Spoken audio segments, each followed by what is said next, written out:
After going back into the forest to find the old witch, only to discover that she was nowhere to be found, Sharima returned to the cottage.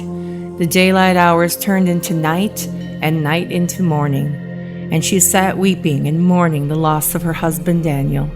Her heart was filled with sorrow, and memories of their life together flooded her mind. She picked up the rose from the floor where it lay on a heap of clothing, as if it were a gift from Daniel himself. She sat staring at it, contemplating how she would find the old woman and make her return him back to the man she loved. As she sat, she became enraged with anger. She had to find her. Sharima never knew the dangers in her village or forest. She was always protected from it, first by her loving and gentle mother, of whom she emulated most, and by her father, who was a hard-working man, strong and vibrant. She felt weak and helpless, and her rage fueled the fire that burned deep inside her. She succumbed to the lack of sleep and took Daniel's clothes from the floor and held them to her cheek. She could smell him as if he were standing right next to her. She took his shirt and slipped it on, as if to cradle herself in his arms. She laid down on the bed she once shared with her husband, and in a pool of tears drifted off to sleep. She slept through the day and that evening, exhausted from the ordeal.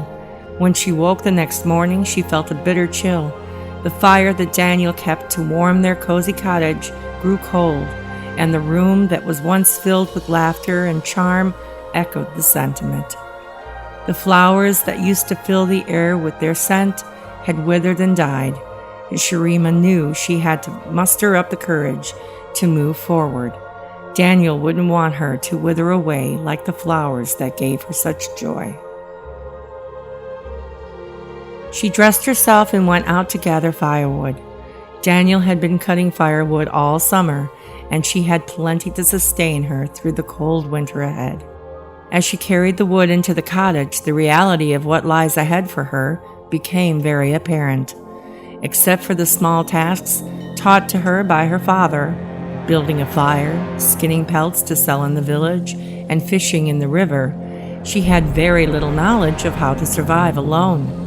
She began to wonder what other evils she had been sheltered from, not only by her parents, but by Daniel as well. Her curiosity became overwhelming, and she knew that in order to find the witch that turned her life into this nightmare, she would have to be able to defend herself. If her world was going to be turned upside down, she knew she would have to face it with courage. She was determined to find the old hag and force her to bring back her beloved. Nightfall came, and the fire warmed the cottage. Sharima began to plan her strategy. Her father's old trunk sat in the corner. Sharima never opened it, for she was always forbidden to see the contents inside, and, like a good daughter would, she obeyed her father's wishes even to this day. She began to struggle with her conscience. Her father had wished for her to keep it and pass it on down through their lineage, but was it never to be opened? Maybe there was something inside that could help her now, in her time of need. She dragged the heavy chest to the center of the room and sat in front of it. Her hands rested cautiously on its lid. Her mind raced with questions and guilt. She slowly opened the chest to reveal its contents, and inside she found the secrets of the world she was always sheltered from.